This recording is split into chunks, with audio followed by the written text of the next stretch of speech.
A paz de nosso Senhor e Salvador Jesus Cristo a todos vocês. Eu sou Fernando Aquino e você está conosco aqui para mais um Me Edificando à Luz da Bíblia. Meus amados irmãos, mais um vídeo onde nós estaremos abordando nesta lição aí a revista da CPAD. Tá? Desta feita estaremos tratando aqui em relação à lição 10, cujo título é A Sutileza contra a Prática da Mordomia Cristã. E nós veremos a princípio que o nosso texto áureo encontra-se no livro do Gênesis, capítulo 14, verso 20, e diz, né? E Abrão deu-lhe o dízimo de tudo. E também temos a verdade prática, que nos diz, contribuir financeiramente para a obra de Deus é mais que um dever, é um privilégio. É a expressão de gratidão ao Pai por todas as suas bênçãos dispensadas. Temos também a nossa leitura bíblica em classe, que encontra-se no livro do Gênesis também, desta feita, aí capítulo 14, versos 17 ao 20. E, por fim, a nossa introdução que vai dizer-nos. Nesta lição abordaremos a doutrina bíblica da mordomia cristã. Há muitos equívocos, incompreensões, distorções em torno dessa doutrina. Isso tem feito com que essa tenha sido maliciosamente rejeitada e combatida por parte de muitos. Em primeiro lugar, deve ser observado que mordomia aqui tem o sentido de administrar bem o que Deus nos deu, e não os privilégios vividos indevidamente por alguém. Por outro lado, veremos também como muitos maldosamente transformaram esse ensino numa prática de barganha. Então, meus irmãos, nós estamos reunidos aqui para tratarmos de um assunto de extrema importância. Falaremos sobre a mordomia cristã, né, tendo uma base já em entendimento acerca desse tema tão importante. Então, para começar, a gente precisa, é claro, definir ou conceituar a mordomia cristã. Então, mordomia cristã é um ensino bíblico que nos mostra que nós somos mordomos, logo despenseiros, tá? Das bênçãos, dos bens, quer sejam espirituais ou materiais que Deus nos dá. Então, a mordomia cristã, ela trabalha, ela trata de maneira mais específica da maneira como nós lidamos com isso, da maneira como nós administramos os bens, as benesses que nos são dadas pelo Senhor, a forma como nós vimos isso. Então, a mordomia cristã nos traz como mordomos, o nome já diz, o termo, nos traz como despenseiros também, nos traz também como gestores, né? Como a gente faz para gerir os bens, logo as bênçãos que Deus nos outorga, logo nos entrega, entendendo que tudo parte dele inicialmente. Então, para começar aqui a lição, a gente percebe já o fato, né? Isso aqui é algo já definido por essa lição, que a mordomia cristã ela é bíblica, tá? Então não é uma série de ensinos humanos desenvolvidos a partir de textos e temas bíblicos. Mas a Bíblia em si, ela já mostra isso. Cristo falou com os discípulos acerca disso. Então é uma doutrina bíblica, tá? 100% bíblica. E outro ponto que a gente já começa a entender também aqui, que existem muitos equívocos, né? Existem muitas formas errôneas de se ver isso, de se entender isso, e é claro, todas elas são usadas de maneira sutil para tentar desvincular, tirar, desmanchar, macular, né, essa doutrina que é a doutrina bíblica da mordomia cristã. A gente vai falar um pouquinho sobre isso aí também, como é que isso tem acontecido. Então, o que é o ponto? Então, esse fato de muitos estarem rejeitando ela parte a princípio do pressuposto de que estão tentando manchá-la, logo maculá-la. Em primeiro lugar, deve ser observado, já lemos isso, mas vamos falar, que mordomia aqui também, ela trabalha, como a gente já disse aqui anteriormente, o sentido de administrar.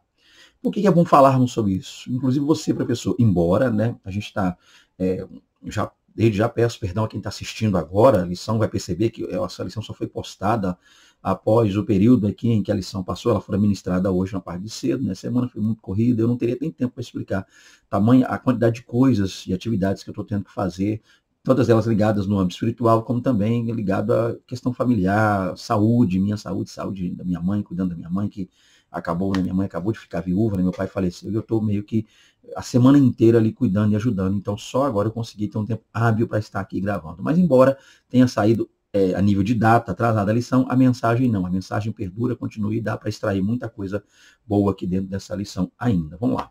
Então o que é o ponto aqui? Depois disso a gente pode continuar. O fato de entender o seguinte, é que a palavra, o termo, a expressão mordomia, tem sido estigmatizado, no sentido de que nós, principalmente nós, às vezes analisamos ou aplicamos essa expressão mordomia mais ao fato de alguém não querer fazer nada, né? A gente até fala, olha a mordomia, tá aí tranquilo, não faz nada, tá à vontade, né? Para aquela pessoa que nada quer fazer, só quer curtir e viver ali bem, sem que haja nenhum esforço, nenhum trabalho. Mas nesse caso aqui não, a palavra mordomia, a expressão mordomia, principalmente referente à mordomia cristã, que é o nosso foco, relaciona-se ao contrário, relaciona-se ao trabalho, à administração, na maneira como nós lidamos com as coisas que Deus nos outorga, nos dá, ok? Então vamos lá, por outro lado, para fechar aqui, a gente vai ver o que também? Vamos ver como é que de maneira ardilosa, nós diríamos maldosa, muitos têm tentado transformar esse ensino numa prática de barganha. Tem gente tentando ganhar com isso aí. Há pessoas que estão tentando lucrar com essa visão da mordomia cristã, e é sobre isso também que a gente vai trabalhar nessa lição, e eu quero lhe convidar a estar conosco até o final desse vídeo. Se você chegou até aqui, automaticamente eu estou lhe convidando para estar conosco até o fim, a fim de aprendermos mais no Senhor, do Senhor, com o Senhor, para o Senhor. Dito pois isso, vamos lá, temos mais aqui. Primeiro tópico diz aí, conhecendo o Evangelho da barganha. Então, gente, nós trataremos inicialmente da verdadeira mordomia cristã. Mas a gente percebe aqui, e é bom para você, professor, principalmente, geralmente os tópicos eles são feitos, elaborados para nos auxiliar, e a visão é essa mesmo, é serem didáticos, tá? A fim de auxiliar você, subsidiar você para a lição.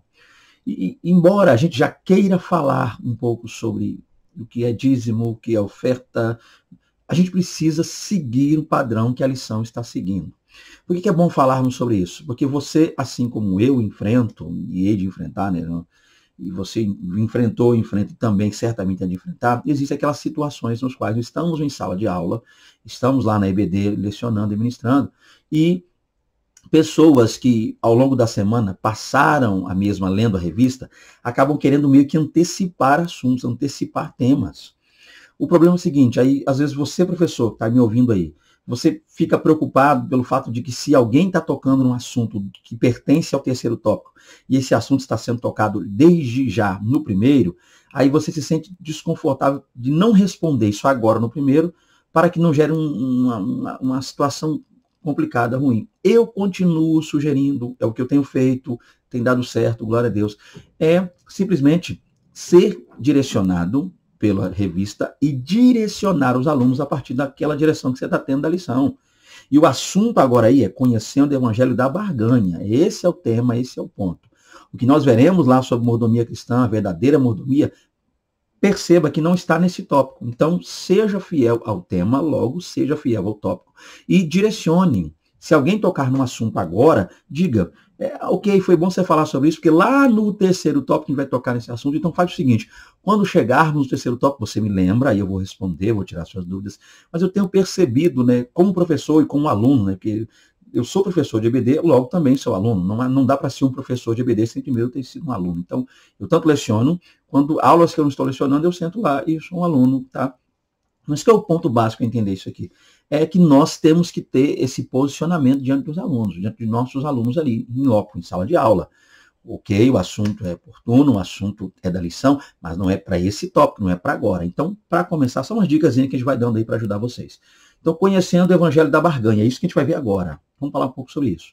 Você vai perceber, me acompanhando, que eu não coloquei toda a lição, porque ficaria muito extenso o vídeo, mas dá para acompanhar e dá para ter alguma noção concernente àquilo que você precisar aí. Inclusive, eu já vou até pedir permissão a vocês aqui, com licença, para colocar o meu óculos, que eu já não estou enxergando muito bem, que está embaçando um pouco. Vamos nessa. Vamos lá. Melhorou e muito. Então, nós temos aqui, infelizmente, o ensino bíblico da mordomia cristã tem sido desvirtuado e distorcido. O que é uma doutrina genuinamente bíblica tem se transformado numa prática de barganha. Então, para começar, o que a gente está vendo aqui é que existem aqueles que se fazem valer desse ensino, mordomia, administração, cuidado, zelo para com as coisas de Deus, para lucrarem com isso, para ganharem com isso. E por que chamamos de evangelho da barganha ou prática? Por quê? Porque geralmente usam quem assim pensa, quem assim age, se faz valer da palavra. Distorce textos, distorce contextos, ensinamentos bíblicos, a fim de que essa distorção lhe gere benefícios. Então, tem pessoas distorcendo, desvirtuando os textos, a aplicação dos mesmos, a fim de ganhar com isso. E, é claro, dessa maneira, o verdadeiro e genuíno ensinamento da mordomia cristã acaba sendo afetado. Vamos ver isso aqui. Técnicas de arrecadação de fundos são usadas para explorar os incautos e mais pobres. Vale tudo. E o que é pior, tudo em nome de Deus e da fé. Então, se por um lado nós temos cristãos genuínos, verdadeiros, buscando viver em santidade, buscando viver a Bíblia Sagrada e compreendendo o ensino genuíno da mordomia cristã, do outro lado nós temos pessoas que em nosso meio se fazem valer de técnicas, está aqui, ó, técnica de arrecadação. São pessoas que se fazem valer dessas técnicas para poder explorar os mais incautos e, é claro, os mais pobres, ou seja, do tipo, passam a dizer que à medida em que nós damos a Deus, Deus torna-se obrigado a nos retribuir, logo nos devolver, tornando isso algo recompensatório. Então, o grande problema, acho que o maior perigo, eu tenho certeza, começa aí. Mas o maior problema, dentro desse problema que já é gravíssimo, é que para quem assim age, para quem assim pratica essas coisas, vale tudo. Não importa o que se faça, o que se diga, desde que se arrecade, desde que se tenha, desde que se tire, desde que se consiga. Inclusive, há denominações em que eles estipulam metas para os seus pastores locais, logo seus dirigentes de trabalho local.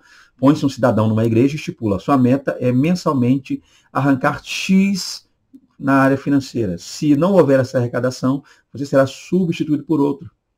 Ou seja, já não se conta mais a visão de almas, reino, evangelho, pregação, batismo das pessoas, já não se conta mais para alguns. O mais importante é a arrecadação, é o quanto esse dito ministério, essa dita, não sei, congregação, liderança, não importa para nós aqui, o foco é mais a visão de se tirar o que eles fazem, mas não importa para eles a vida das pessoas, o sentimento das pessoas, a proximidade dessas pessoas para com Deus. Mas o mais importante a eles e para eles é a arrecadação, é ganhar, é tirar.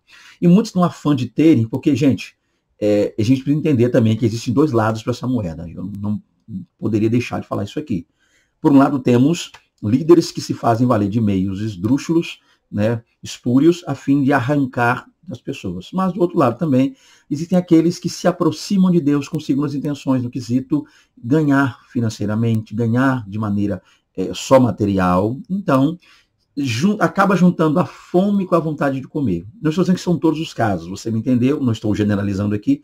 E tanto é que eu usei o termo alguns. Alguns líderes ruins, logo também alguns liderados, né, ou algumas que se dizem cristãos, mas interessados nas benesses financeiras, materiais, logo aí na chamada prosperidade material e financeira. Então, vamos lá. Então, o que a gente percebe é isso aí. Continuando. Através das mídias, as pessoas são abordadas a toda hora com mais pedidos e apelos por dinheiro. A promessa sempre é a mesma. Dê tudo o que você tem para receber em troca muito mais daquilo que você ofereceu. Outro meio que a gente percebe que é muito utilizado por essas pessoas que praticam essas coisas tão estranhas, também é as redes sociais, ou seja, as mídias sociais. Então é interessante porque, vamos lá, então, também TV aberta, né, a gente vê muitas emissoras e tem, mas a questão principal aqui para nós é entendermos o fato de que as mídias que deveriam estar sendo usadas mais para o quesito evangelismo, propagação, logo pregação do evangelho, estão sendo também usadas por esses ditos ou pseudo-líderes para arrecadar, logo arrancar dinheiro, né? Então, eles se fazem valer de textos bíblicos de maneira isolada, a fim de com que esses textos ou a aplicação dos mesmos fazer com que as pessoas acabem só visando a questão e o lado financeiro. Então, a toda hora, né, você liga a TV a cabo, você acessa as mídias sociais, logo a internet, né? O advento da internet, então, a gente percebeu que ficou mais fácil, mais prático. Até antigamente era muito mais burocrático para se ter uma rede de TV, uma emissora e todo esse aparato, rádio. Hoje não, hoje tem web rádio, hoje tem muita coisa. E o mais importante é dizer que eles usam isso, ou boa parte deles usa isso, para tentar arrancar das pessoas. Sempre com jargões, sempre com frases de efeito, sempre com se fazendo valer de personagens bíblicos que foram muito bem sucedidos, segundo eles financeiramente, né? Geralmente esses homens usam muito o chamado pai Abraão, prosperou, saiu da terra, largou pai, parentela, família lá, como Deus lhe havia dito, né? Saiu da terra do pai, saiu da casa do pai, saiu no meio dos parentes. Gênesis 12, né? Abraão, sai da tua terra, sai da tua parentela.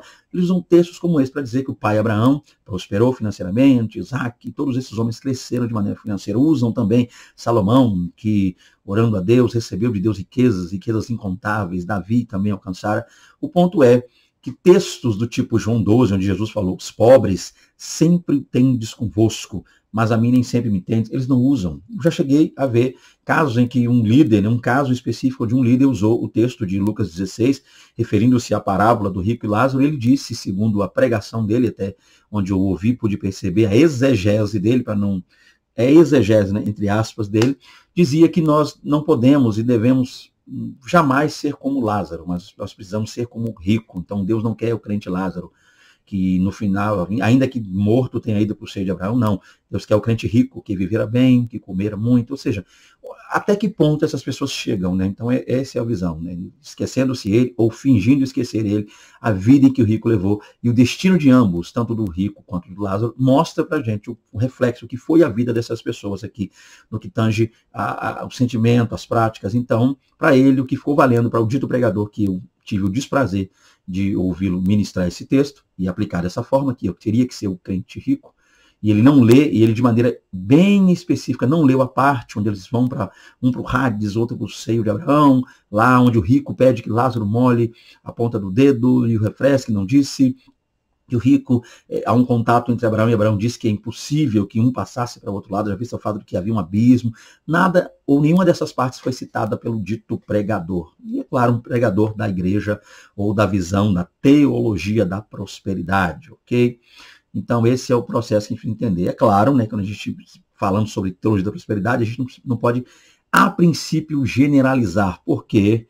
Porque a Bíblia cita, sim, prosperidade material, Deus sim, mas o problema são as distorções, né? O foco deles é um foco estranho, um foco errado. E se você, ou de repente alguém sentiu o desejo de falar conosco a esse respeito, coisa essa que eu não tenho tempo hábil de fazer no vídeo, citei, mas já sem tempo para explicar, sinta-se plenamente, puramente à vontade para contactar-nos via WhatsApp, a fim de que a gente possa falar um pouco mais sobre textos e essas visões bem interessantes. Continuando aqui, vamos lá.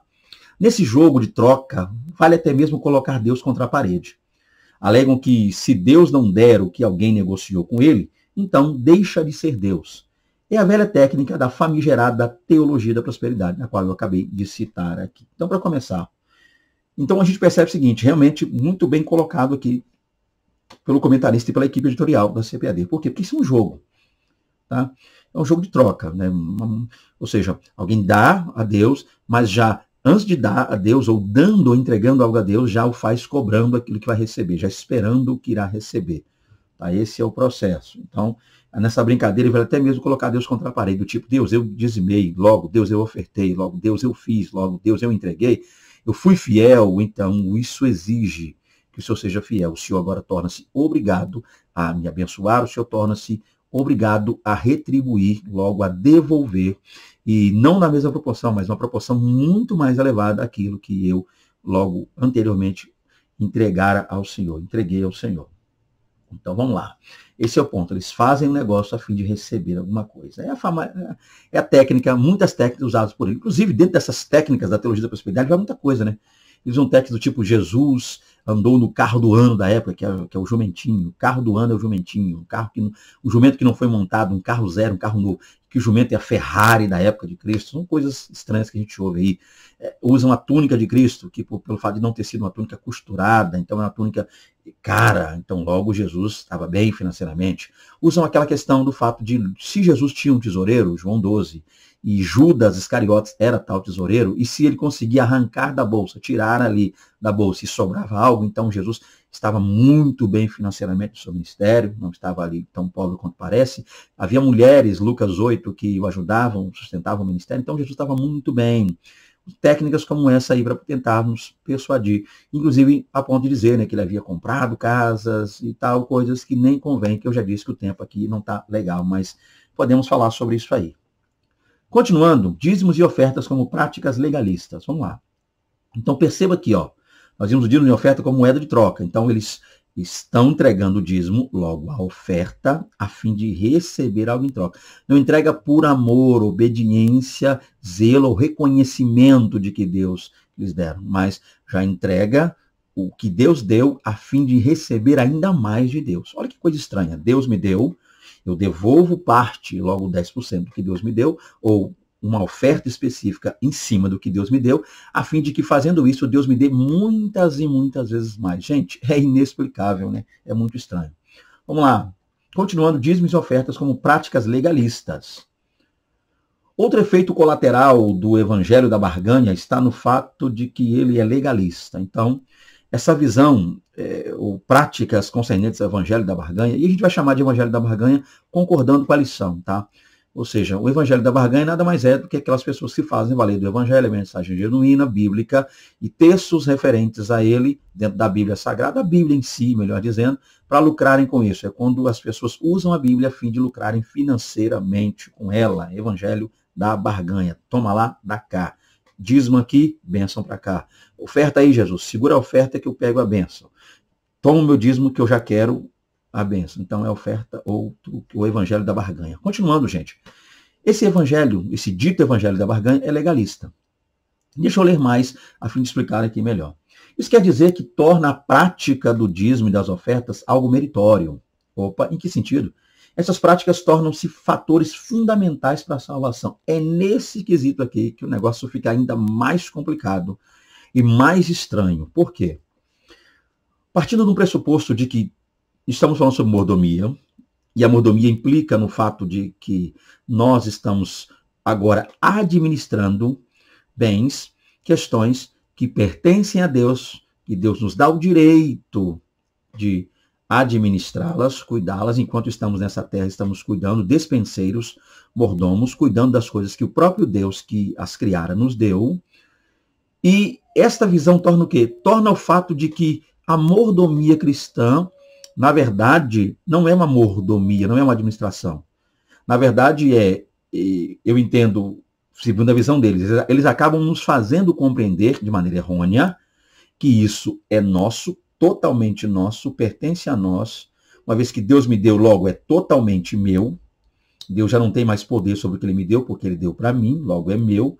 E do que Deus me deu, na qual está sob meu poder, eu agora arranco, tiro, separo uma fração a fim de que dê essa fração para Deus, eu não devolvo, eu estou dando. Olha o perigo aí da falsa mordomia. Porque na verdadeira mordomia, e eu vou explicar melhor isso aqui, na verdadeira mordomia pertence tudo a Deus. Deus me permite participar dessa administração, daquilo que é dele, que ele criou, e logo ainda participando, né, eu receba, eu viva, eu tenha benefícios também administrando o bem que Deus me deu, e ainda assim, Deus me permite tirar uma parte disso a fim de administrar no quesito de que o devolver a ele, tá, seria um reconhecimento de que eu estou devolvendo algo que é dele, que ele me permitiu participar, a fim de que essa devolução mais pessoas sejam beneficiadas. Então, é por isso que existe dízimo e oferta. Não é para só o meu bel prazer. Eu não estou devolvendo o dízimo para que eu desfrute dele. O dízimo, geralmente, deve ser devolvido na visão de que quem o faz está contribuindo com a obra, com outras pessoas, com outras vidas. Talvez eu esteja muito bem financeiramente agora e outras pessoas não estão. Então, quando eu devolvo parte do que Deus me deixa administrar, eu, com isso, estou ajudando outras pessoas. Essa é a visão clara que muitos não entendem. Tá? Mas a falsa mordomia que eu estava falando é o contrário. Na falsa mordomia era de Deus, ele me deu, agora é meu, faço o que quero, como quero, e do meu eu tiro uma parte, dou para ele, eu não devolvo, a falsa mordomia não devolve, ela dá para Deus.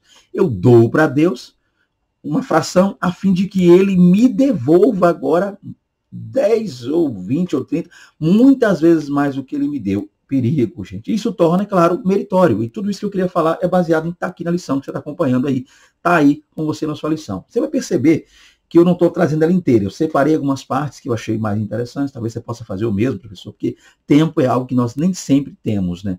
E geralmente ler toda a lição não é muito saudável, muito sadio, a não ser que a lição for pequena. Porque tem vezes que um subtópico tem 4 ou 5 assuntos no subtópico. Então você vai tentar ler tudo e não consegue aplicar. Então eu divido e arranco aqueles que eu acho que são idênticos, parecidos, às vezes irrelevantes, tá? E vou naqueles pontos centrais de cada tópico, logo cada subtópico que eu tenho feito aqui. Então, o que é o problema aqui? Vou continuar lendo e vou trazer agora um apanhado geral para te auxiliar aí, professor. Embora a lição já tenha passado. Quando elas são consideradas meritórias, a salvação deixa de ser pela graça para se tornar pelas obras. Evidentemente que essa é uma distorção da verdadeira mordomia cristã. Somos aceitos diante de Deus por causa do sangue que Jesus verteu na cruz do Calvário. Em outras palavras, a salvação não é pelas obras, mas pela graça. O maior perigo da falsa mordomia cristã, ou do evangelho da barganha, logo, o que faz com que, se é barganha, logo também pode ser usado para barganhar pela salvação. Então, deixa eu ser mais específico agora. Eu acho que eu vou conseguir ser mais específico agora. Quando nós falamos do evangelho da barganha, existem 2 moedas de troca aí nesse processo. Primeira moeda de troca, de alguns. Alguns estão achando que dizimar e ofertar lhe garantirão todas as bênçãos do céu e da terra. Embora a Bíblia fale a esse respeito, embora a Bíblia cite textos como Malaquias, que é um dos textos mais citados para esse assunto, embora Deus realmente tenha dito, fazei prova de mim, embora exista lá no texto que Deus abrirá a janela dos céus, embora Paulo tenha dito lá em Corinto que Deus ama quem dá com alegria, ou seja, embora existam muitos textos, a nossa intenção não deve ser aquela de usar esses textos ou esse raciocínio a fim de só lucrarmos com Deus. Porque Jesus disse, melhor é dar do que receber. Ou seja, antes é dar do que... Então, muitas vezes, eu não só sou beneficiado quando eu dou uma fração, quer seja de dízimo, né? Eu logo dízimo uma fração, 10% uma parte, ou uma oferta. Eu não sou só abençoado quando isso retorna para mim financeiramente, não.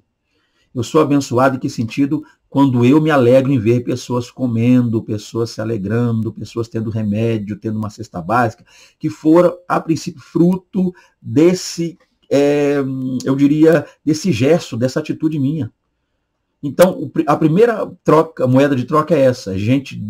A pessoa dá o dízimo, ou melhor dizendo, devolve o dízimo, ou dá uma oferta já visando receber. Ou seja, é troca. E a segunda é aquela pessoa que devolve o dízimo, logo dá a oferta, achando que com isso estará comprando ou garantindo com isso, né, batendo o martelo na salvação. Se havia alguma dúvida quanto a ser salvo ou não, o dízimo e a oferta vem para eximar, para arrancar essa dúvida. Ou seja, serei salvo, sou salvo, por quê?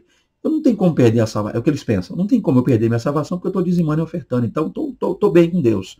Eu estou comprando, eu estou mandando alguma coisa lá para cima, como eu estou comprando lá, já estou construindo a minha casinha lá em cima, que é um grande perigo, um grande problema. Então, quando alguém acha que está dizimando e ofertando lhe garantirá a salvação, o dízimo e oferta logo, essa visão de mordomia cristã passa a ser errônea e logo com isso legalista, porque a pessoa quer garantir a sua salvação, evidenciar a sua salvação nisso aí. E é claro que não, né?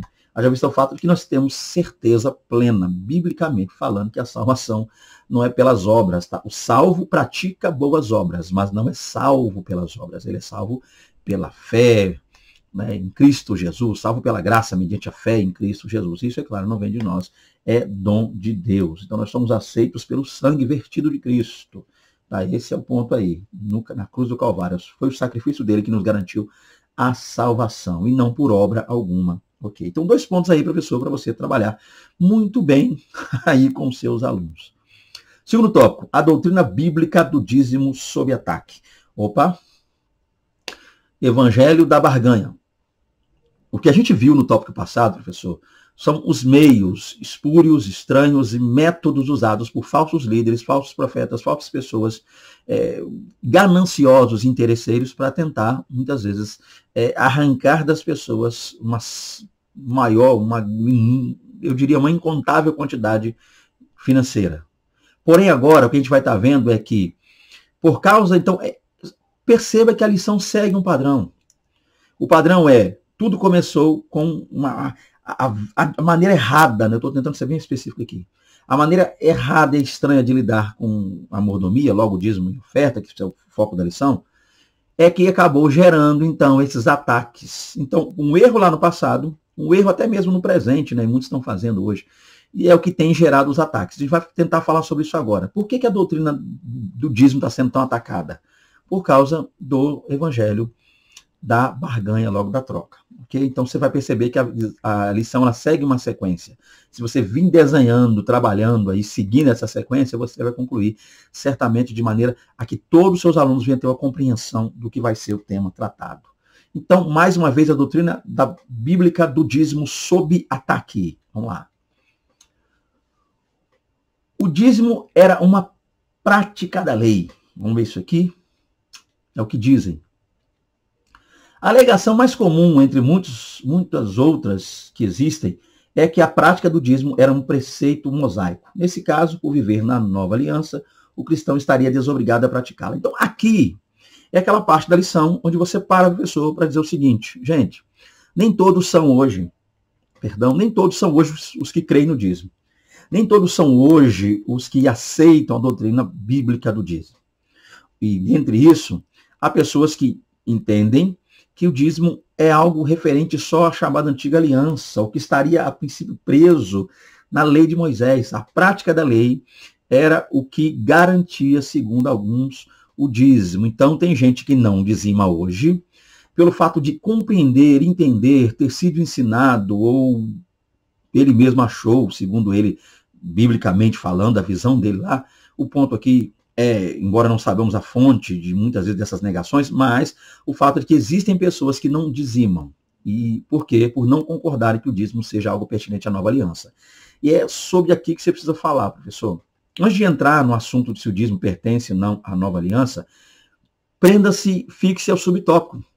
E o subtópico é muito claro em dizer que o que está sendo dito aqui nesta parte é que o dízimo, segundo pensam, pertencia à lei. Então, trabalhe seu tempo aqui, professor, e não vá ainda para o Novo Testamento.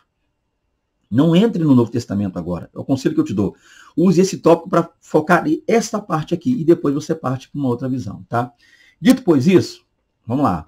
Aí nós nos perguntamos, o professor, você que está estudando a lição, faz essa pergunta para você e a resposta da sua pergunta é que vai ser o ensino e o estudo que você vai aplicar em sala de aula para os seus alunos.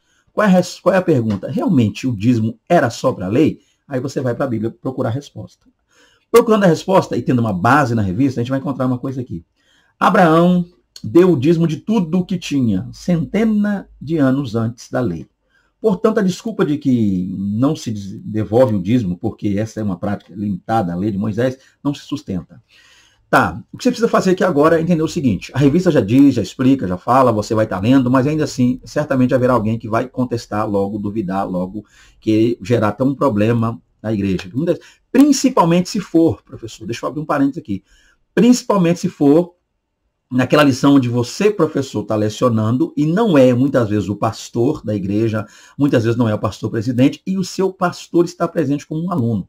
Então, possa ser que alguém que é contrário ao dízimo ali, para não bater de frente com o seu pastor, para não gerar problema ou atrito com o seu pastor, o que vai fazer? Vai jogar a bomba inteira na sua mão. Vai colocar essa batata quente todinha na sua mão aí. E aí, professor? E aí, professor? Mas já sabendo a resposta. E querendo gerar um embate. Então, se você, professor, aí agora, não tomar cuidado, a sua aula pode acabar aí agora. Que pode gerar um a favor, dizendo que era, que não era, aqui você pode perder a sua aula. Então, vá com calma, respire fundo, peça a Deus direção e controle, a fim de que você possa demonstrar uma coisa que é muito clara. Enquanto você está lecionando o professor na EBD, querendo ou não, a autoridade ali naquele momento é você, professor. Você é uma autoridade quando está lecionando. Você está sendo ali um formador de opiniões, então você precisa, muitas vezes, defender o quê? A Bíblia. Então, cuidado para você não ser pego defendendo só a sua liderança, logo o seu ministério, sua placa, ou defendendo só algum irmão que está chateado, está revoltado com aquela igreja, aquela placa, mas não consegue ir embora, não consegue sair, quer ficar ali gastando os últimos dias da vida dele até Cristo voltar, atacando aquele ministério. Você não pode entrar nessa, professor, você não pode cair nessa. Você está ali como um defensor do Evangelho, da Bíblia e da Palavra. Dito pois isso, vamos lá. O que a gente explica aqui? O que a lição falou. O que você percebe? Capítulo 14 do livro do Gênesis é muito claro em dizer que Abraão, indo para uma guerra, estou tentando ser breve aqui, ainda era chamado Abraão, descobre ou recebe a notícia de que seu sobrinho Ló fora raptado junto com parte de Sodoma e Gomorra, aquela região onde ele estava. Abraão, então, reúne 318 pessoas, e lembrando que não são 318 soldados, tá? Porque o texto não nos mostra que são 318 soldados. São 318 servos, tá? E tem gente que usa isso aí. Voltando. Então ele parte à guerra, vence os reinos, 4 reinos que estavam de posse lá de seu sobrinho e de outras pessoas mais, liberta essas pessoas, inclusive Ló é liberto também, e o despojo de tudo que é tirado ali daquela guerra, o restolho daquela guerra, Abraão devolve a um homem chamado Melquisedeque, um sacerdote, sumo sacerdote Salém, Melquisedeque, dízimo, a 10ª parte de tudo aquilo é dado a ele. Ou seja, Abraão faz, ele entrega, né? Embora eu diga que Abraão, sinta-se à vontade aí. Mas o importante é dizer que Abraão devolveu. E é interessante porque isso ocorre, segundo alguns, né, segundo historiadores, que isso ocorreu cerca de 700 anos, né? Talvez você não queira dizer 700 para não arredondar, mas séculos como inicial lição, tá? Centenas de anos. Então, há quem acredite que 700 anos antes da lei, da entrega da lei, que ocorrera de maneira oficial lá no capítulo 19 para o 20 de Êxodo, né, no Monte Horebe, na Península do Sinai, onde Moisés recebe de Deus os 10 mandamentos, ali dá o início ao processo da lei, entendeu o seguinte, que Abraão entrega antes. Então, não pode ser, o dízimo não pode ser algo referente, único e tão somente à lei, porque a primeira menção do mesmo na Bíblia ocorreu 700 anos antes, ocorreram muito tempo antes da lei, esse é o ponto. Então, você precisa defender isso aqui, professor. O fato de que não é só a lei que se refere ao dízimo, mas antes dele já havia uma prática. Então, logo, Abraão não criou essa prática. Embora ela apareça primeiro com Abraão no texto, significa dizer que ele faz algo que já era comum a ele, já conhecia, logo, então, algo que já existia. Abraão não é o criador do dízimo, embora o texto refira-se a ele na Bíblia, mas entendemos que Abraão parte de algo que já existia naquele tempo. Em segundo lugar, Jacó também faz menção a isso. Capítulo 28 ali do Gênesis, a gente vê Jacó também, ó, Deus, se tu me levares bem, me guardares, me trouxeres, darei o dízimo. Então, Jacó também cita o dízimo antes da lei. Embora o dízimo seja presente na lei, mas ele é referido antes. E é isso aqui, professor, que você precisa trabalhar, né? Eu não vou estender muito aqui para não deixar o vídeo muito extenso, mas é esse o ponto. Então, aí, ó, não citei, não falei nada de Novo Testamento. Vai chegar a hora. Então, não é esse o subtópico, para que você não se embole, não se perca. E também não deixe aí as pessoas brigarem, degladiarem entre si, eu creio, eu acredito, eu penso, e você vai perder momentos, minutos preciosos da sua aula. Continuando, o dízimo como contribuição imposta. Há também aqueles que dizem que não devolvem seus dízimos hoje porque consideram essa prática imposta e não uma contribuição voluntária. Vamos ler mais, que isso aqui vai ficar interessante. De acordo com aqueles que assim pensam, não haveria nada no Novo Testamento que respaldaria a entrega do dízimo. Então, nós já estamos partindo para o Novo Testamento. Aí é a hora. Por isso que eu disse para não falar no subtópico anterior. Dessa forma, entendem que um fiel deve ofertar quando quer, onde quiser e com o valor que achar mais conveniente. Quando Paulo lembrou à igreja de Corinto que era dever desta cuidar do sustento dos obreiros, ele recorreu ao princípio do dízimo levítico. Olha o que Paulo diz. Vocês não sabem que os que prestam serviço sagrado se alimentam do próprio templo e que os que servem ao altar participam do que é oferecido sobre o altar? Paulo falando lá na primeira carta dele aos Coríntios, capítulo 9, verso 13, ok? Então, para começar, gente, tem gente que não dizima, vimos lá por quê. Usam eu diria, usam aí como motivo, segundo eles, né, como resposta, segundo eles, o fato de que o dízimo não está atrelado somente à lei. Vimos lá que não. Agora a gente já começa a fatiar um pouco mais. Por quê? Porque tem gente que diz que o dízimo é imposto, né, aquela questão obrigada. E usam geralmente o texto de 2 Coríntios, quando Paulo fala 9 ali, né, quando Paulo 3, ou 7, melhor dizendo. Cada um contribua segundo o que propôs no seu coração. Professor, né? Porque Deus ama quem dá com alegria.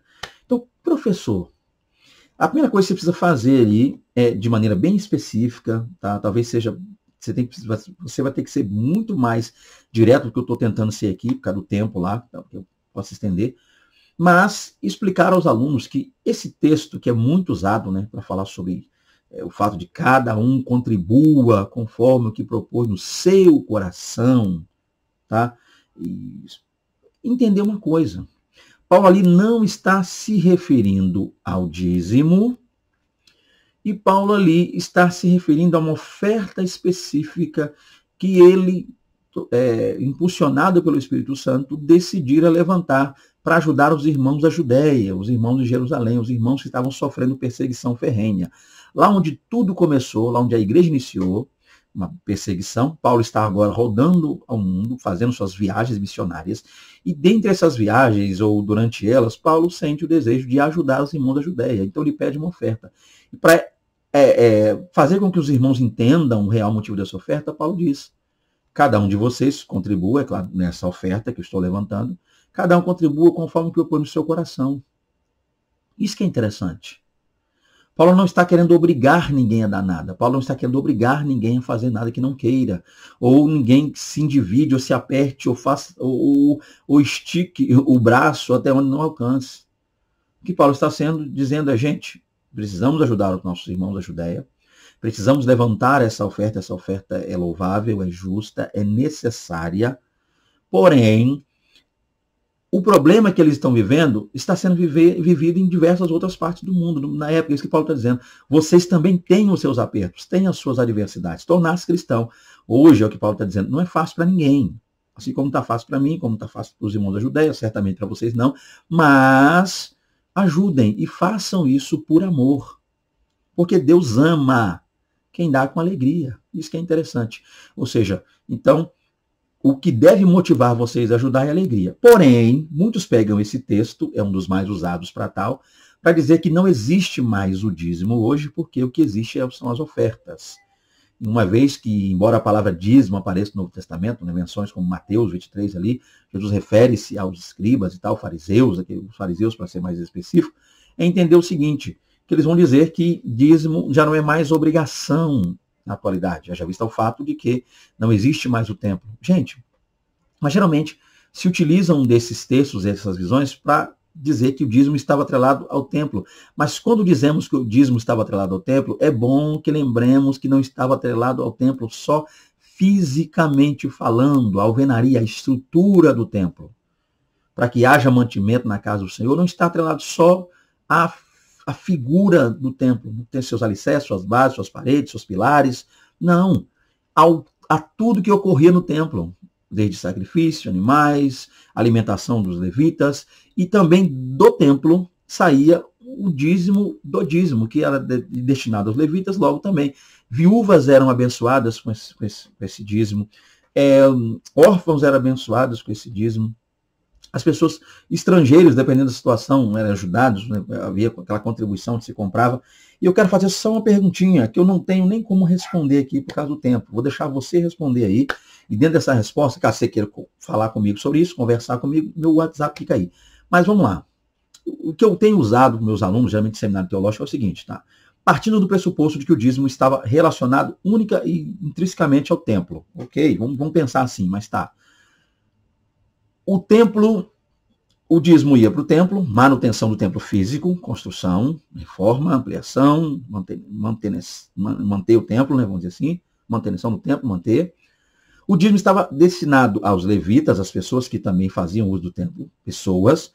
Outras pessoas, eu disse aqui já, viúvas, ou seja, o dízimo também tinha o seu papel social. E eu te pergunto, o templo caiu em 70 depois de Cristo. Tito, general, entrou e todo mundo conhece muito bem essa história. O templo fora derribado. A pergunta é, o dízimo deixou de existir porque era destinado ao templo. Se o templo foi derribado, logo não tem dízimo.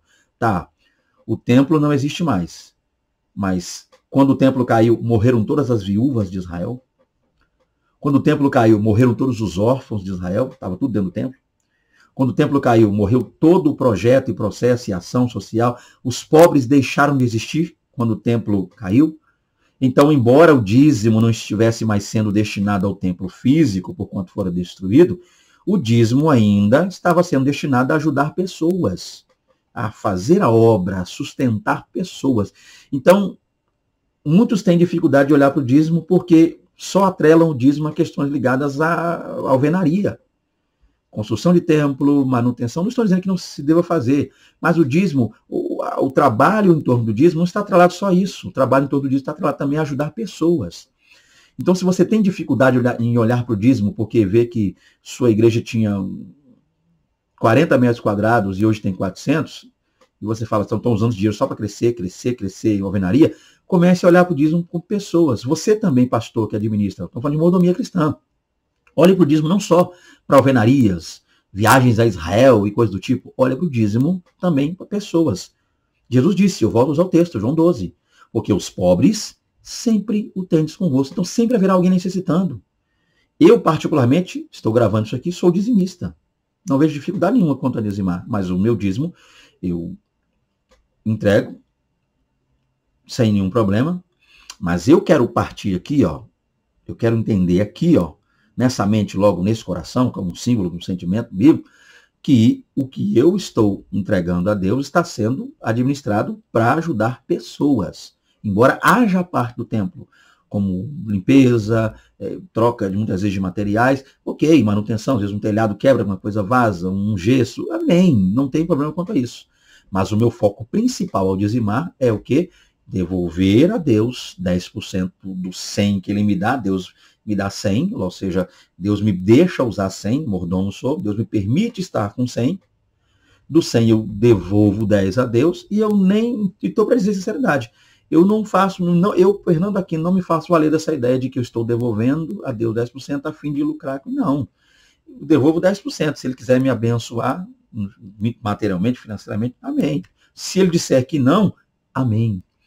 Porque o que importa para mim é devolver a Deus com o reconhecimento que Ele faz para mim. E não visando o que Ele fará depois que eu devolver. Então esse é o ponto. Está claro aqui, gente, para nós? O dízimo é contribuição imposta? Depende muito da maneira como se vê isso. Por quê? Porque no Novo Testamento a gente não percebe toda essa imposição, é o que dizem, né? Então não percebe toda essa imposição. O que a gente percebe são textos que falam, que mostram, que tal, que ajudam. E para fechar aqui, eu acho que nem preciso explicar, porque está mais explicado na lição, você vai perceber que Paulo se fez valer de um método, de uma forma, de uma linha, na qual, dentro da sua interpretação maravilhosa, da sua aplicação maravilhosa do texto, na 1 Coríntios 9, falando sobre abrir mão, lembrando que tem um contexto ali, gente. Tá? Às vezes falta nos tempos, né, para a gente poder falar de tudo. 1 Coríntios 9 está ligado ao 8, e, por conseguinte, vai ser o que vai também reforçado. 1 Coríntios 9 está ligado ao 8, é uma continuação do assunto no capítulo 8, e é também algo que vai ser explicado melhor ainda no capítulo 10. Então são 3 capítulos, leia 1 Coríntios 8, 9 e 10, não só o 9 aí. Qual é o foco de Paulo? Começou nas coisas sacrificadas a ídolo, e que alguns irmãos abriam mão disso, outros não. E ele usa o capítulo 9 inteiro para dizer que ele abriu, valeria a pena abrir mão disso, ou seja, de não comer comidas sacrificadas, eu não vou comer, por quê? Porque ele, Paulo, ao longo de sua vida, abriu mão de muitas coisas, inclusive de questões financeiras. E para explicar as questões financeiras, é que ele está trazendo esse debate sobre os direitos que ele tem, os direitos que Barnabé, que ele, que outros mais cepas tinham, tá? Então, o assunto aqui, a gente não pode pegar só o capítulo 9 e criar uma doutrina aqui, não.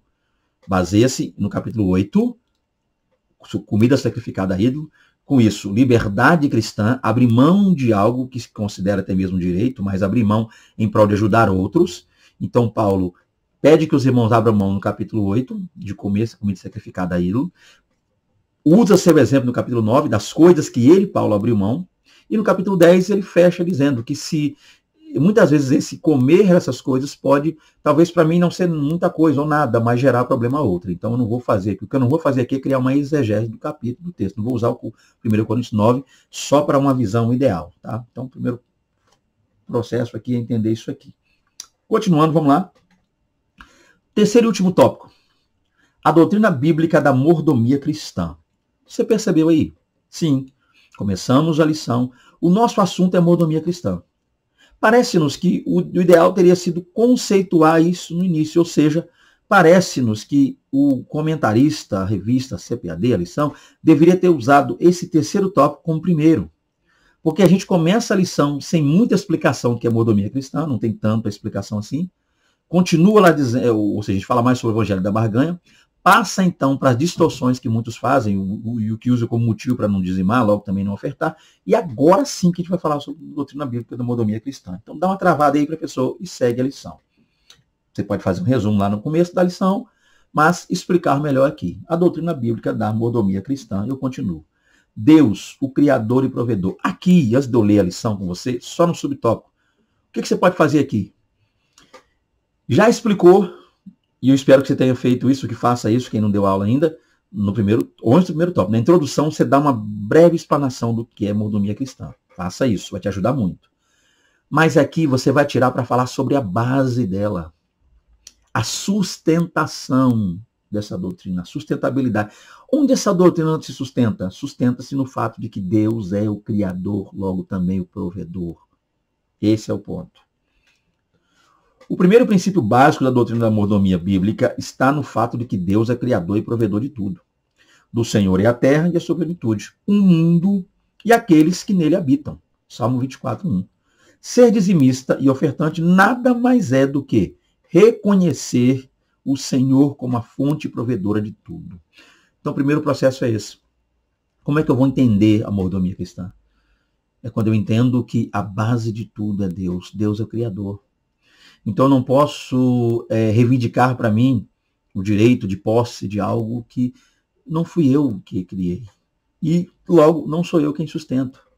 Deus é o Criador. E o Criador deu a nós, né, esse privilégio. Sim, é um privilégio. Deus nos deu o privilégio de gozarmos desses bens, essas benesses que Ele mesmo criou. Então, aqui é a base para você, professor, passear aí na Bíblia, sinta-se à vontade, usar textos, questões, para dizer o seguinte: porque Deus cria, Deus provê, Deus fez, Deus nos dá, Deus trouxe, logo Deus sustenta. E quem criou pode destruir, caso queira o que criou.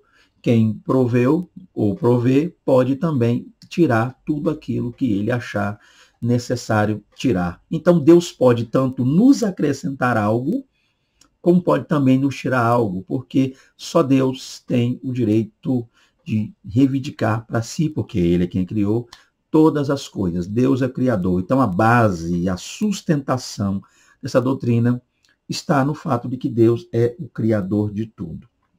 Ok? Vamos lá. O homem como despenseiro e administrador das coisas de Deus. Gente, vai usar para fechar aqui. Algo que eu não disse aqui na lição, gente, mas é bem interessante. Outra coisa, professor, já que eu estou falando a professores aqui, ou tem de você, aluno que está nos acompanhando, fique à vontade, irmão. Isso aqui também é o seu canal. Mas o ponto é entender uma coisa. Perceba, e eu repito, perceba que esta lição não é um compêndio sobre dízimos e ofertas. Para que você consiga chegar respirando bem até aqui, no terceiro e último tópico, finalizar a lição dentro do tempo que lhe é dado aí, não tente transformar essa lição numa disputa, numa apologética forte, no sentido assim, de um estudo claro e exaustivo sobre dízimo e oferta. Essa lição não é isso. Embora você leia muitas vezes o termo dízimo na lição e oferta na lição, não queira, um conselho que eu te dou, não queira usar, professor, essa lição para brigar, debater, defender. Assim, defender sim, mas toda a lição não trabalha isso. A lição trabalha mais a mordomia em si do que o dízimo e oferta em si, que embora tenham assuntos estão interligados, tá? Então, talvez você, a partir dessa lição, deseje falar mais sobre dízimo e oferta. Diga aí ao pastor, ao líder, se você mesmo não for o pastor. Faça estudos bíblicos dentro da igreja sobre o tema dízimo e oferta. Para hoje ou não, dízimo e oferta na atualidade. Inclusive, né, eu faço isso nos meus seminários, onde eu dou aula, né, sempre falo sobre esse processo do início do dízimo e tal, hoje se aplica ou não, se faz hoje, por que não, porque eu sou um dizimista, o que me leva a ser, coisas que às vezes você não vai ter tempo hábil de fazê-lo, tá? Então vamos lá, continuando para fechar. Outro princípio igualmente importante no que concerne a mordomia cristã está no fato do homem ser dispenseiro das coisas que Deus criou. Esse fato já aparece no início da criação, quando Deus criou um jardim e pôs o homem para cuidar dele, né? Muitas vezes se esquecem disso. Deus criou Adão no Éden e formou um jardim no Éden. Tá? Dentro do Éden, Deus criou um jardim. O jardim do Éden é o jardim criado no Éden. Aí Deus cria o homem fora do jardim e o põe lá dentro para cuidar, para lavrar a terra e cuidar do jardim. Então o homem não fora criado originalmente dentro do jardim.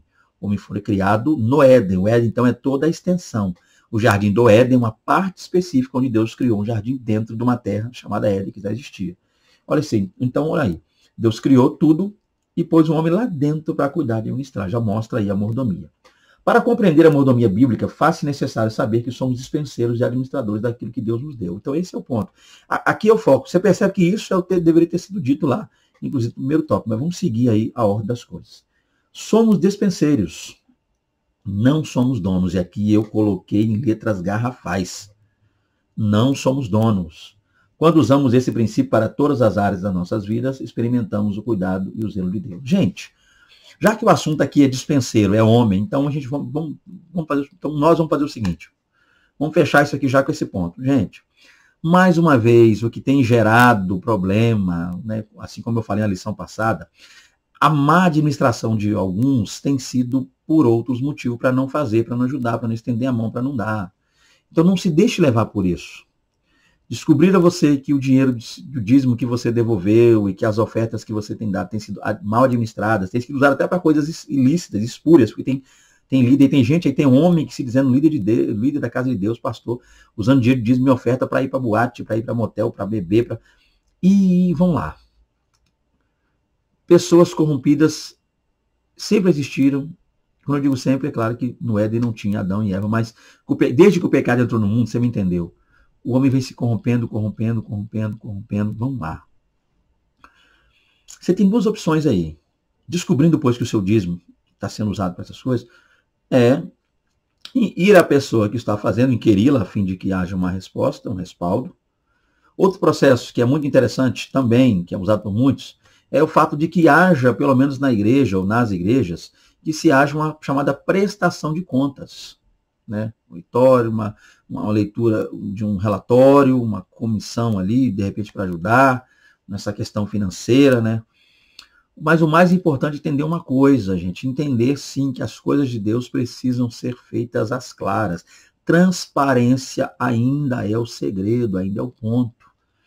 Existem pessoas que são contrárias ao fato de que deve haver uma prestação de contas, porque dizem que o líder precisa administrar. Então, o que nós vamos ter aqui, e eu vou fechar a lição agora, já estou fechando aqui, mas eu preciso falar sobre isso. Talvez é um assunto que gire aí na sua aula e é bom fechar esse assunto. Mas existem duas visões quanto à administração no que tange liderança na igreja. Por exemplo, há quem pense, quem ensine, quem entenda, que um pastor não pode estar ligado com nada que diz respeito à questão financeira. Não compete a ele ir ao tesoureiro ali, aqui, falar, gastar, comprar, não. Deve ter uma equipe, toda ela para administrar a área financeira e relatar a ele, olha, pastor, falta isso, falta aquilo. Muitas vezes o que deve caber a ele é só, eu diria, essa ordem, dizer, não, compre agora, não, compre depois, aguardemos, mas só nesse ponto. Mas não, ele não administra de maneira direta o dinheiro. E já outros dizem que não, o pastor deve administrar, ele deve ser um administrador financeiro, ele deve ter não só acesso, como também pegar o dinheiro se precisar, comprar alguma coisa se precisar, que o pastor... É uma briga que não nos levará a nada. Então, vamos dizer, não, o pastor tem que ter direito, porque, lembra dos apóstolos? A Bíblia diz que todo o dinheiro era depositado aos pés dos apóstolos, isso fazia deles administradores, é o que dizem, Pedro e tal. Mas, gente, o que eu tenho para dizer, eu acho que fecho aqui agora, é dizendo o seguinte, partindo do pressuposto de que os apóstolos eram administradores financeiros e que o dinheiro era depositado aos pés deles. Eu acredito que o termo depositar o dinheiro ao pé dos apóstolos estava mais relacionado ao fato de que eles tinham noção do movimento, do dinheiro, da entrada, logo da saída. Havia relatórios prestados a eles. Porque se eu partir do pressuposto de que Pedro e os demais apóstolos eram quem administrava, quem comprava, quem geria, quem cuidava do dinheiro, eu vou dizer para você que eles eram péssimos administradores. E talvez alguém possa me compreender mal e vai dar problema. Mas deixa eu tentar explicar isso aqui. Atos 6. Atos 6, uma turba de cristãos olha para os apóstolos e diz, gente, está tendo problema aqui. E cristãos de origem helênica, logo gregos, né? Os helênicos apontam para os gregos, com nomes gregos e alguns deles até mesmo vindo, né, de lugares, localidades gregas que estavam ali em Jerusalém. Mas a verdade é que eles disseram, olha, está tendo um problema aqui nessa administração apostólica aí, os apóstolos não estão sabendo administrar bem o dinheiro e a renda, por quê? Porque só as viúvas que são aqui dentre vocês, de Jerusalém, com o nome toda voltada à área judaica, estão recebendo. Só os órfãos daqui estão recebendo. Parece que a administração apostólica de vocês está sendo o seguinte, os apóstolos puxam sardinha para quem eles conhecem, são de Jerusalém, e quem é helênico, quem veio de fora, mesmo aceitando a Cristo, parece que está meio complicado. Eles foram para a oração, Atos 6. Dessa oração, o Espírito Santo orientou eles que permanecessem no ministério da oração e da palavra. Então ali eu não estou vendo o Pedro, os apóstolos, tão administradores financeiramente, como alguns teólogos e pessoas na internet dizem aí. O que aconteceu é que eles permaneceram. Então permanecer é fazer o que eu estava fazendo. Eu já vinha fazendo um trabalho e permaneço. Então dizer que depositar dinheiro aos pés dos apóstolos era a mesma coisa de dizer que eles é quem tomava conta, eles quem comprava e eles quem administravam, aí acho que é muito além. Prova disso é que levantaram 7 diáconos, e é pena que eu não tenho tempo aqui para falar. Por quê? 1 hora. Mas o termo diácono ali, que a gente muitas vezes usa para Estevão e demais, não é a mesma coisa de diácono para depois. A gente não pode pensar que Estevão, Filipe e os demais diáconos eram diáconos como foram aqueles lá em 1 Timóteo 3. Porque em 1 Timóteo 3, comunidades, casas, a igreja está crescendo. Há lugares específicos para se reunir. Casas de irmãos. Casa de Cloé, casa de Epafrodito, casa de Filemon, lugares. Então a administração já começou a... Mas no tempo ali de Jerusalém, o negócio estava estreito, apertado, esses 7 homens foram mais administradores, homens para administrar isso, do tipo, a viúva tal recebeu, e a outra recebeu. E a viúva judia recebeu, e a helênica recebeu, e o órfão judio recebeu, e o órfão helênico recebeu. Então eles eram mais administradores do que diácono propriamente dito hoje. Ok? Então eu fecho dizendo o seguinte, prestação de contas é um bom remédio. Para evitar... Quem tem um coração fechado, não quer dizimar, não quer ajudar, irmão, dificilmente. Isso aí já tem pessoas que são avarentas e têm isso preso no coração. Tá? Muita oração e Deus trabalhando para arrancar isso do coração. Mas para quem quer fazer as coisas certinhas, você, pastor, que está me ouvindo aí, líder, na sua igreja tem gente que dizima certinho, sempre dizimou e agora está desconfiando, agora está... A melhor maneira de lidar com isso não é ficar chamando ninguém de ladrão, usar Malaquias para chamar alguém de ladrão, ladrão, ladrão, ladrão. Uma pessoa que dizimou 10 anos e nesse mês para cá não está querendo dizimar, não tem algo estranho acontecendo aí, não? Porque ela dizimou 10 anos e agora... Porque certamente alguém disse para ela agora, ou alguma coisa fez ela pensar agora que é errado dizimar. Então, converse com essa pessoa. Procure, converse, explique e dê relatório. Relatório sempre é algo bom. Dito pois isso, gente, acho que já dá para fechar. Vamos lá, concluindo. Vimos nessa lição a doutrina da mordomia no conceito bíblico, ou no contexto bíblico, tanto do Antigo quanto do Novo Testamento. Vimos que a doutrina da mordomia é bíblica e, como tal, deve ser exercida por cada crente fiel a Deus. Dentro desse contexto, mostramos que a prática do dízimo e das ofertas é fundamentada em princípios bíblicos imutáveis e, como tal, deve ser observada e obedecida pelo crente que é fiel a Deus e que sente gratidão por tudo aquilo que Deus fez por ele. Entregar o dízimo e ofertar na obra de Deus são privilégios dispensados aos que são membros do corpo de Cristo. Está aí mais uma lição. Espero ter sido claro. Se não fui, estou aqui, irmão. Ser humano, a gente erra, mesmo falha. E eu não edito minhas aulas, então eu vou falando. Às vezes poderia ficar mais bonita a aula, eu poderia errar um negócio aqui, falar alguma coisa, talvez ser mal interpretado, gravar, parar, editar, cortar aquilo. Mas eu não gosto de coisa muito maquiada, não. Eu gosto das coisas reais como são. Tanto é que se eu errar, você tem meu telefone, me manda um áudio aí, puxa a minha orelha daí, manda um zap dizendo, você errou aqui, você falhou aqui, não gostei daqui. É claro, tudo dentro da direção de Deus. Espero ter ajudado alguém que possa ainda, que Deus e Cristo abençoe, desejando contactar-nos para estar na igreja de vocês, irmão. Vai ser um prazer. Pregações, palestras, capedes, seminários teológicos, médio, básico, médio, avançado. Se vocês precisarem da gente, se tiver ao nosso alcance, vai ser uma honra, né? Estamos aí livres para ir para qualquer parte que Deus assim decidir levar-nos para pregar o Evangelho. Deus abençoe a todos, fiquem com Deus, até a próxima aula, em nome de Jesus. Amém. A paz do Senhor e um grande abraço a todos os meus irmãos e a paz do Senhor a todas as minhas irmãs. Deus abençoe a todos.